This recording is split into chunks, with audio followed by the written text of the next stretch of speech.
Namaskar and pranam to all of you. Again, I am coming back to my channel Asit Government Rule Guru. Today, I will discuss General Financial Rules 2017. In this part, I will discuss 10 MCQs. It is Fantabulous MCQ 7. In this part, I will discuss Rule 34 to Rule 38. It is related to the defalcation and losses. So, my friends, please subscribe my channel, share my channel, like my channel, so that you can get notification for my upcoming videos. Definitely this session would be interesting one. I will discuss 10 MCQs with brief clarification about rule 34 to 38. You can get complete information.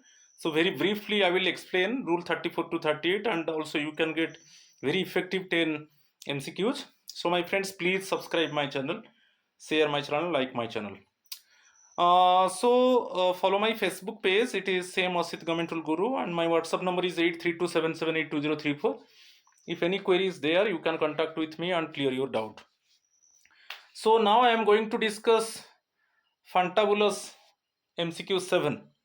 Okay, 10 MCQs, and in this part I will discuss Rule 34 to Rule 38 related to the General Financial Rule. Question number 1, you see, losses due to fire, theft or fraud involving more than how much value must be reported to the police. यहाँ पर एक question दे दिया है, suppose property का value कितना होने से जो फायर है कि थेफ्ट है कि फ्रॉड है उसमें प्रॉपर्टी लॉस हो रहा है, तो what should be the amount of loss so that we can report to the police. ये है क्वेश्चन. तो जब basically government facing losses due to theft, fire और fraud, then it means particular amount actually, so that it means immediately we report to the police. It is given. So यहाँ पर देखिए, involving how much value must be reported to the police. Losses due to fire, theft or fraud involving more than, ये देखिए more than how much value. Okay, एक ऐसा particular value है जो उससे ज्यादा होगा लॉस गवर्नमेंट को, तब हम पुलिस को रिपोर्ट करेंगे. ₹10,000, ₹1,00,000, ₹50,000, ₹25,000. It is greater than ₹50,000. ये देखिए, ये बहुत इंपॉर्टेंट है.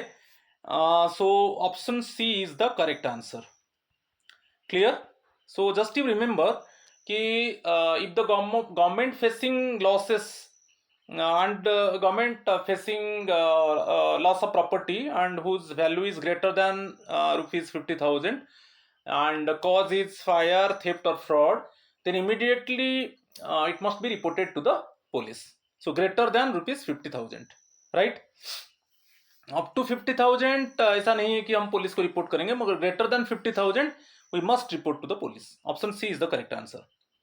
ओके, ये आप देख लीजिए रूल 34, आप देख लीजिए GFR 34, आप देख लीजिए रूल, इसमें क्लियरली मेंशन है, उसको भी हम एक्सप्लेन करेंगे. Next question, who should assist the police in the investigation of reported cases of loss under rule 34. Okay, option A only the head of department, audit officer, vigilance cell only, all concern departmental officers. यहाँ पर question पूछा है, यदि if the government facing loss of property greater than ₹50,000, then it must be reported to the police. And then actually who assists the police? Question is asking. Okay, if the matter reported to the police, then particular department who assists the police in regarding to the police investigation? It is all concerned departmental officers. Option D is the correct answer. Right? सो इसमें दो चीज आपको याद रखना है, बहुत important है. If the government facing losses, it means if the government facing loss of property and whose value is greater than ₹50,000, then it must be reported to the police for investigation. Okay, then next one, who assist the police? ना all concern departmental officers. Option D is the correct answer. अभी हम rule 34 को explain करेंगे. Briefly explain में बोला था, briefly explain करूंगा. तो रूल 34 बहुत इंपॉर्टेंट है. रूल पोजीशन आप देख लीजिए, loss of government property and cause जो है fire, theft, fraud. Okay, this rule deals with the procedure to be followed when government property is lost और destroyed due to incidents like fire, theft और fraud. ठीक है, यहाँ पर जो first चीज आपको याद रखना है, जो government actually facing loss of the property, उसका मेन कॉज है फायर, थेफ्ट, फ्रॉड। ओके, इसी रिलेटेड में तो यहां पर दे दिया है action under rule 33 must also be taken. This means reporting and examining the causes. तो रूल 33 वही बोल रहा है कि this means reporting and examining the causes, fixing responsibility and preventing recurrence. ये तो कॉमन चीज है। जब गवर्नमेंट को लॉस हो रहा है, कोई प्रॉपर्टी लॉस हो रहा है, कोई एसेट का लॉस हो रहा है, तो उसको इमीडिएटली रिपोर्ट किया जाएगा, उसका एग्जामाइन किया जाएगा कॉजेस, और रिस्पॉन्सिबिलिटी भी फिक्स किया जाएगा, और रिमेडियल मेजर्स लिया जाएगा, कैसे this type of thing should not be happened in future. मगर यहां पर जो बहुत इंपॉर्टेंट है रूल 34, ये mandatory police reporting. if the government facing losses if the government facing losses of assets or property and whose value exceeds rupees 50,000, then it is mandatory to report to the police for investigation. It must be reported to the police immediately for investigation. ये amount को याद रखिए, exceeds rupees 50,000। Clear? Up to 50,000 ये mandatory नहीं है कि हम police को रिपोर्ट करेंगे, मगर जब it is greater than rupees 50,000, it is greater than rupees 50,000, then it is mandatory to report to the police for investigation. ठीक है, ये बहुत इंपॉर्टेंट है, रूल 34 इसी को एम्फसाइज किया है। Next one, cooperation with the police. यदि रिपोर्ट कर दिया गया ओके पुलिस स्टेशन में इन्वेस्टिगेशन के लिए, तो who assist the police personnels, basically all departmental officers, all concerned officials are required to fully assist the police during the investigation. ठीक है, all the department officials they assist the police for investigation. ठीक है, police report ultimately a formal investigation report from the police must be obtained from all such cases. ये सब case में यदि government को property loss होता है कि एसेट लॉस होता है जिसका वैल्यू ग्रेटर देन रुपीज 50,000 है, राइट, और इसका कॉजेस भी दिया गया। कॉजेस में क्या है, जैसे फायर है कि सपोज फ्रॉड है, इसी के वजह से लॉस हो रहा है ओके प्रॉपर्टी, तब इस केस में जब प्रॉपर्टी लॉस होता है ग्रेटर देन रुपीज 50,000, तब ये मैंडेटरी है कि पुलिस को रिपोर्ट किया जाएगा इन्वेस्टिगेशन के लिए, और एक formal investigation report police hand over करेगा ओके डिपार्टमेंट को। ठीक है, तो ये rule 34 actually general financial rule 34 इसको एम्फसाइज किया है। ठीक है, और रीजन भी बहुत इंपॉर्टेंट, कॉजेस भी दिया गया है किस कारण से प्रॉपर्टी लॉस हो रहा है। ठीक है, next one, question number 3, under rule 35 loss of which type of property is covered. Rule 35 में किस type of property loss actually government face कर रहा है, तो उसके ऊपर एम्फसाइज किया गया है। The question is asking is under rule GFR 35 which type of property loss actually faced by the government or bear by the government। ठीक है, movable property only, immovable property only, cash and valuable, stocks and consumables। अब देखिए जो GFR rule 35 है, इसमें जो property loss हो रहा है वो इमूवेबल प्रॉपर्टी को एम्फसाइज किया है, immovable property. Option B is the correct answer. उसको भी हम रूल 35 को भी ब्रीफली एक्सप्लेन करेंगे। ठीक है, question number 4, loss of immovable government property exceeding rupees 50,000 due to natural causes must be reported to. यदि देखिए जो इमूवेबल प्रॉपर्टी का लॉस हो रहा है गवर्नमेंट को and it's value is greater than rupees 50,000 again okay, यहां पर दो चीज, एक है इमूवेबल प्रॉपर्टी, राइट, ये जो है इमूवेबल गवर्नमेंट प्रॉपर्टी ओके, यदि उसका लॉस हो रहा है उस value is greater than rupees 50,000 due to natural causes, due to natural disaster like suppose earthquake, cyclone, okay, so due to natural disaster, if the government facing losses related to the property and whose value is greater than rupees 50,000 okay must be reported to whom, ये पूछा है। और यहां पर ज्यादा जो emphasise किया है इमूवेबल प्रॉपर्टी का बात और नेचुरल कॉजेस। तो इस केस में किसको रिपोर्ट किया जाएगा, police station, audit office, government through usual channel और accountant general. Option C, government through usual channel, government को रिपोर्ट किया जाएगा और थ्रू प्रॉपर चैनल। जो सबऑर्डिनेट अथॉरिटी है वो गवर्नमेंट को रिपोर्ट करेगा थ्रू प्रॉपर चैनल में। ये बहुत इंपॉर्टेंट है। यदि गवर्नमेंट को इमूवेबल प्रॉपर्टी का लॉस होता है, ठीक है, ड्यू टू नेचुरल कॉजेस, इसको भी हम एक्सप्लेन करेंगे, and which value is greater than rupees 50,000 again में भी जो इमूवेबल गवर्नमेंट प्रॉपर्टी का लॉस हो रहा है, इसका वैल्यू ग्रेटर देन ₹50,000, तो इस केस में subordinate authority must report to the government through proper channel. अच्छा, यदि आप क्वेश्चन पूछेंगे कि अप टू 50,000, यदि जो इमूवेबल गवर्नमेंट प्रॉपर्टी है, लॉस हो रहा है गवर्नमेंट को ड्यू टू नेचुरल कॉजेस, और इसमें अप टू 50,000, तो उसका रूल अलग है जो आप देखा था। तो उस केस में नॉर्मली कोई मैंडेटरी नहीं है कि प्रॉपर चैनल में हम गवर्नमेंट को रिपोर्ट करेंगे, ठीक है। तो option C is the correct answer. Question number 5, if the loss of immovable property is below ₹50,000, तो it should be reported to, तो ये तो हम देखा है, तो ग्रेटर देन इमूवेबल प्रॉपर्टी उसका लॉस हो रहा है और ग्रेटर देन ₹50,000 है, तो प्रॉपर चैनल में गवर्नमेंट को रिपोर्ट किया जाएगा, सबऑर्डिनेट अथॉरिटी ने गवर्नमेंट को रिपोर्ट करेगा प्रॉपर चैनल। अच्छा, अप टू 50,000 यदि इमूवेबल प्रॉपर्टी का लॉस हो रहा है तो किसको रिपोर्ट किया जाएगा ना, सबऑर्डिनेट अथॉरिटी हायर अथॉरिटी को, नेक्स्ट हायर अथॉरिटी को इन्फॉर्म करेगा, ठीक है। वही क्वेश्चन पूछा है, देखिए एक ऑप्शन है next higher authority up to ₹50,000। तो question number 5, if the loss of immovable property is below ₹50,000 कि up to ₹50,000, it should be reported to next higher authority. Option C is the correct answer, ठीक है।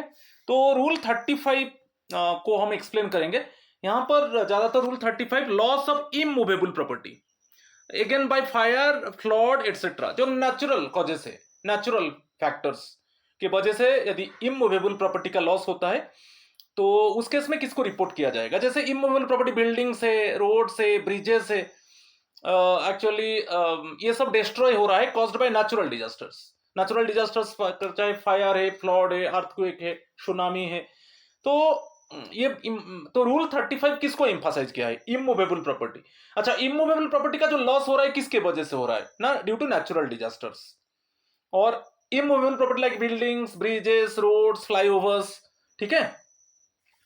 तो यहां पर report major losses आपको मैं बताया, यदि इस तरीका का इमूवेबल प्रॉपर्टी लॉस हो रहा है जिसका वैल्यू ग्रेटर देन ₹50,000 है, जो natural causes fire, flood, cyclone, earthquake और एनी अदर नेचुरल कैलेमिटी, तो immediately it must be report to the government through proper channel. तो 2-3 बहुत इंपॉर्टेंट है, rule 35 loss of immovable property, और इमूवेबल प्रॉपर्टी का जो लॉस हो रहा है किसके वजह से ना, ड्यू टू नेचुरल डिजास्टर्स, और अमाउंट ग्रेटर देन ₹50,000 है तो subordinate authority must report to the government through proper channel, okay. और अप टू 50,000 यदि लॉस होता है, इमूवेबल प्रॉपर्टी का लॉस हो रहा है ड्यू टू नेचुरल डिजास्टर्स, तो उसको नेक्स्ट हायर अथॉरिटी को इन्फॉर्म किया करेगा बाय सबऑर्डिनेट अथॉरिटी, ठीक है। तो all other losses actually should be immediately brought to the notice of the next higher authority, then it means up to ₹50,000 यदि immovable property, चाहे बिल्डिंग्स हो, flyovers हो, ब्रिजेस हो, सपोज जो इस तरीका का जो इमूवेबल प्रॉपर्टी का लॉस होगा जिसका वैल्यू अप टू ₹50,000 है, तो ये नहीं है कि हम गवर्नमेंट को इन्फॉर्म करेंगे, subordinate authority inform to the next higher authority, ठीक है। क्लियर, ये रूल 35 एम्फसाइज किया है। चलो नेक्स्ट क्वेश्चन में 6 देखेंगे। Who should receive a copy और abstract of the report under rule 36। Rule 36 में जो जीएफआर रूल 36 है उसमें जो कॉपी और एब्स्ट्रैक्ट, जो रिपोर्ट का एक कॉपी और एब्स्ट्रैक्ट, बेसिकली जो प्रॉपर्टी लॉस होता है उसका एक फॉर्मल रिपोर्ट बनता है, ठीक है, और फॉर्मल रिपोर्ट को हैंड ओवर किया जाएगा, ठीक है। जो फॉर्मल रिपोर्ट का एक कॉपी और एब्स्ट्रैक्ट, इसका कॉपी और एब्स्ट्रैक्ट इसको एम्फसाइज किया है, किसको दिया जाना चाहिए, only the head of office, audit officer and pay and accounts officer, income tax department, CBI and vigilance. आप याद रखिए, जो रिपोर्ट का एक copy audit officer and pay and accounts officer को दिया जाएगा, तो audit officer and PAO, pay and accounts officer को दिया जाएगा। ये रूल 36 बोल रहा है, यदि जो गवर्नमेंट को जो प्रॉपर्टी लॉस हो रहा है उसके ऊपर एक फॉर्मल रिपोर्ट बनेगा, तो एक रिपोर्ट का कॉपी किसको दिया जाएगा, तो audit officer and pay and accounts officer को दिया जाएगा। तो option B is the correct answer. इसको भी हम एक्सप्लेन करेंगे रूल 36 को, यहां पर देख लीजिए। Rule 36 report to audit and accounts officer. This rule specifies the procedure for reporting losses to ensure accountability and transparency in government operations. full inquiry first, a detailed inquiry must be conducted to determine the cause and extent of the loss. तो complete inquiry होगा. यदि government property की government assets loss हो रहा है तो उसका complete inquiry होगा. और it means in complete inquiry always try to detect the main causes of the loss of the property or at what extent actually the government actually bear the loss. तो causes and extent उसको complete thoroughly examine किया जाएगा और एक complete report prepare किया जाएगा. After the inquiry the subordinate authority must send a detailed report to the government through the proper administrative channel. तो government को एक प्रॉपर एडमिनिस्ट्रेटिव वे में जो सबऑर्डिनेट अथॉरिटी है through proper administrative channel send the report to the government. और उसका एक copy किसके पास जाएगा? जो रिपोर्ट तो गवर्नमेंट को हैंड ओवर किया जाएगा थ्रू प्रॉपर चैनल, मगर उसका एक कॉपी ऑडिट ऑफिसर और पे एंड अकाउंट्स ऑफिसर को भी दिया जाएगा. तो उसमें रूल 36 ये एम्फसाइज किया है, जैसे हम अभी डिस्कस किया, कोई इमूवेबल प्रॉपर्टी उसका जो वैल्यू है, इमूवेबल प्रॉपर्टी का लॉस हो रहा है ड्यू टू नेचुरल डिजास्टर और उसका वैल्यू ग्रेटर देन ₹50,000, तो इस केस में subordinate authority must report to the government through proper channel. Okay, जब रिपोर्ट करेगा कंप्लीट रिपोर्ट दिया जाएगा गवर्नमेंट को थ्रू प्रॉपर चैनल, तो उसका कॉपी एक दिया जाएगा ऑडिट ऑफिसर पे एंड अकाउंट्स ऑफिसर को, उसका एक कॉपी और एब्स्ट्रैक्ट दिया जाएगा. ओके, तो इसको भी आपको याद रखना है. ठीक है, ये रूल 36 एम्फसाइज किया है. क्वेश्चन नंबर 7 को चलेंगे. If A loss is caused by another officer, when can an officer still be held responsible? अच्छा, एक ऐसे गवर्नमेंट को लॉस हो रहा है, कोई एसेट से की प्रॉपर्टी है, गवर्नमेंट को लॉस हो रहा है bye another officer, when can an officer still be held responsible? एक पर्टिकुलर ऑफिसर माने another officer actually another officer के वजह से लॉस हुआ है. ओके, मगर जो ऑफिसर पर्टिकुलरली जिसके पास रेस्पॉन्सिबिलिटी था, क्या वो भी उसको भी कब हम मानेंगे कि वो भी रेस्पॉन्सिबल है? ठीक है, if he ignored audit reports, if he contributed to the loss by his own action और negligence, if he junior to the officer causing to the loss, if he is on leave during the incident. मैं ये बता रहा हूं कि actually मेरे पास stock है. Okay, so I am the responsible for the stock. ठीक है, मगर मैं मेरा नेग्लिजेंस के वजह से और एक ऑफिसर के वजह से एक्चुअली मेरा स्टॉक में लॉस हुआ. Actually I am the responsible for the stock, I am the head of the stock, I manage the stock, मगर और कोई ऑफिसर के वजह से मेरा स्टॉक लॉस हुआ. तो इस केस में मैं भी रेस्पॉन्सिबल रहूंगा क्योंकि मैं स्टॉक का रेस्पॉन्सिबिलिटी मेरे पास है. तो वही है, यहां पर जो 4 ऑप्शंस है, if he ignored audit reports, if he contributed to the loss by his own action और negligence, if he junior to the officer causing the loss, if he is on leave during the incident. Option B. देखिए, मेरे पास stock है, it is my responsibility to manage the stock, it is my responsibility to protect the stock, but actually any other officer, due to any other officer, actually I bear the loss actually in my stock, so ultimately government bear the loss. so other officer के वजह से मेरा stock में loss हुआ, मगर stock का तो responsibility मेरे पास है ना. तो मेरा नेग्लिजेंस के वजह से, ठीक है, मेरा ओन एक्शन और नेग्लिजेंस के वजह से अदर ऑफिसर ने ऐसा कुछ किया जो मेरा स्टॉक में लॉस हुआ, तो अदर ऑफिसर तो रेस्पॉन्सिबल है और मैं भी रेस्पॉन्सिबल हूं क्योंकि स्टॉक का रेस्पॉन्सिबिलिटी मेरे पास है. So I allowed the other officer, okay, so that he actually manipulated or he made any fraud, any other thing, and so that it means I bear the loss in my stock. so any other officer के वजह से मेरा stock में loss हुआ, तो वो तो accountability उसके लिए फिक्स किया जाएगा और मेरे लिए भी फिक्स किया जाएगा क्योंकि मेरा नेग्लिजेंस के वजह से any other officer actually it means manipulate my stock. तो option B is the correct answer. Question number 8. Departmental proceedings to assess responsibility for loss shall be conducted according to.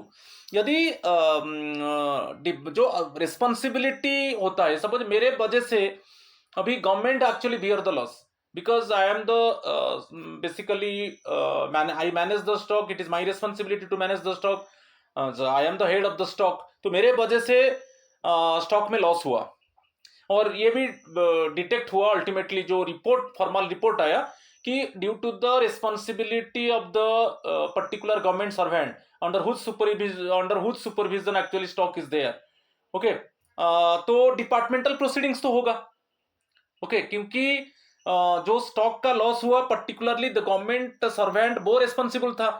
तो stock में loss आ रहा है और formal report में ये detect हुआ कि actually the concern government servant is responsible due to his or her negligence, actually the government bear the loss in the stock.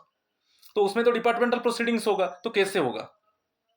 CVC manual, Central Vigilance Commission CVC manual only, appendix 1 of GFR and instructions by Ministry of Personnel, state government rules, CVC manual only, audit manual। तो किस वजह से actually departmental proceedings होगा? यदि formal report में ये detect हुआ कि the particular government servant is responsible for the loss, okay, so definitely departmental proceeding would be initiated against him and definitely punishment should be given, okay, to the concerned government servant, because due to his or her negligence, okay, due to his or her carelessness, actually the government bear the loss। तो इसमें option A जो central vigilance commission का manual है, only appendix 1 ऑफ GFR and instructions bye ministry of personal. तो दो चीज लेना है, एक अपेंडिक्स 1 ऑफ GFR जो CVC मैनुअल उसको एम्फासाइज किया है, उसके वजह से डिपार्टमेंटल प्रोसीडिंग्स होगा, और एक इंस्ट्रक्शंस दे रहा है मिनिस्ट्री ऑफ पर्सनल, ओके। तो ये दोनों के जो रूल्स है उसी के वजह से एक्चुअली डिपार्टमेंटल प्रोसीडिंग इनिशिएट होगा। तो option A is the correct answer, ये बहुत इंपॉर्टेंट है, ठीक है। अभी देखेंगे रूल 37, वही responsibility of losses. This rule deals with the fixing personal responsibility on government officers in case of losses to the government due to fraud or negligence. So due to the negligence of the concerned government officer or due to fraud, actually the government bear the loss, so accountability should be fixed and definitely departmental proceeding would be initiated according to the जो central vigilance commission का जो rule है, जो appendix 1 ऑफ GFR उसको explain किया है, और जो इंस्ट्रक्शन है मिनिस्ट्री ऑफ पर्सनल, उसके हिसाब से डिसिप्लिनरी प्रोसीडिंग्स होगा और पनिशमेंट इंपोज होगा कंसर्न गवर्नमेंट सर्वेंट के ऊपर, क्योंकि उसका नेग्लिजेंस की वजह से गवर्नमेंट को लॉस हुआ। तो personal liability for own fraud और नेग्लिजेंस, ओके, सो जिसका अंडर में स्टॉक है, यदि उसमें गवर्नमेंट वो स्टॉक में लॉस हो रहा है, चाहे फ्रॉड हो कि चाहे नेग्लिजेंस हो, तो वो government particular government servant responsible है। तो if an officer causes a loss to the government due to fraud और negligence, they will be held personally responsible, ठीक है। और इसमें जो रेस्पॉन्सिबिलिटी फॉर अदर्स एक्शंस ये हम यहां पर दे दिया, an officer may also be held responsible for a loss caused by another officer if it is proven that he contributed to that loss by his own actions और negligence. मेरे पास stock है, मैं अदर ऑफिसर्स को allow किया, ठीक है, तो मेरा वो नेग्लिजेंस है, मेरा भी कंट्रीब्यूशन है, मैं अदर ऑफिसर्स को अलाउ किया और वो अदर ऑफिसर्स आके फ्रॉड किया और मेरा स्टॉक में लॉस हुआ, तो वो अदर ऑफिसर्स भी रेस्पॉन्सिबल है और मैं भी रेस्पॉन्सिबल हूं, मैं उसको अलाउ किया, अदर ऑफिसर्स को मैं अलाउ किया, तो वो आकर फ्रॉड किया और मेरा स्टॉक में लॉस हुआ और जो गवर्नमेंट को लॉस हुआ, ठीक है कि नहीं। तो उसमें अदर ऑफिसर्स रिस्पॉन्सिबल है, और जिसके पास स्टॉक था, क्योंकि उसका नेग्लिजेंस के वजह से अदर ऑफिसर ने फ्रॉड किया, तो वो भी रेस्पॉन्सिबल है। और डिपार्टमेंटल प्रोसीडिंग्स, इसके ऊपर क्वेश्चन आता है यहां पर। इस केस में जो डिपार्टमेंटल प्रोसीडिंग्स होगा, जो अपेंडिक्स 1 ऑफ GFR आप देखिए, ओके, उसमें क्लियरली मेंशन है कि कैसे डिपार्टमेंटल प्रोसीडिंग इनिशिएट होगा, और इंस्ट्रक्शंस भी दिया है issued by ministry of personnel, okay, updated from time to time. ये दोनों को आपको याद रखना है, एक है अपेंडिक्स 1 ऑफ GFR, second one instructions issued by the ministry of personnel, उसके हिसाब से डिपार्टमेंटल प्रोसीडिंग्स इनिशिएट होगा, ठीक है। Question number 9, what does rule 38 primarily emphasise in handling loss cases. तो रूल 38 क्या एम्फसाइज किया है? Handling loss cases, prompt action at all stages, delaying action until advice, ignoring minor losses, only reporting to higher authority. तो rule 38 actually emphasize किया है कि prompt action at all stages, यदि government को loss हो रहा है तो प्रॉम्प्ट एक्शन, एवरी स्टेज में प्रॉम्प्ट एक्शन होगा, ठीक है। तो option A is the correct answer. Rule 38 को भी हम एक्सप्लेन करेंगे, ये तो लास्ट रूल है आज का वीडियो का, तो option A is the correct answer. आज का लास्ट क्वेश्चन देखिए, rule 38 requires special attention to be given to. Rule 38 एक एम्फसाइज किया है कि एक पर्टिकुलर एरिया में स्पेशल अटेंशन देना है, ठीक है। Preparing audit replies, revising the budget estimate, public notification of losses, action against delinquents and remedial measures. तो इसमें रूल 38 जो स्पेशल अटेंशन दिया है ऑप्शन डी, जो डेलिंक्वेंट ऑफिशियल है जिसका नेग्लिजेंस के वजह से ओके जो खुद फ्रॉड किया उसके वजह से गवर्नमेंट को लॉस हुआ, तो उसके ऊपर एक्शन होना चाहिए। और रिमेडियल मेजर्स क्या है? So immediately preventive measures should be taken so that this type of incident should not be happened in posterior time. आगे में ये इस तरीका का इंसिडेंट जैसे नहीं होगा तो प्रिवेंटिव मेजर्स लेना है, और it means all the officials should be alert one so that again this type of incident should not be happened. Okay, तो option D is the correct answer. इसके ऊपर रूल 38 को हम एक्सप्लेन करेंगे। Rule 38 clearly दे दिया कि prompt disposal of cases of loss, यदि government को लॉस हो रहा है तब एवरी स्टेज में प्रॉम्प्ट एक्शन होना चाहिए। Prompt action at every stage क्या है?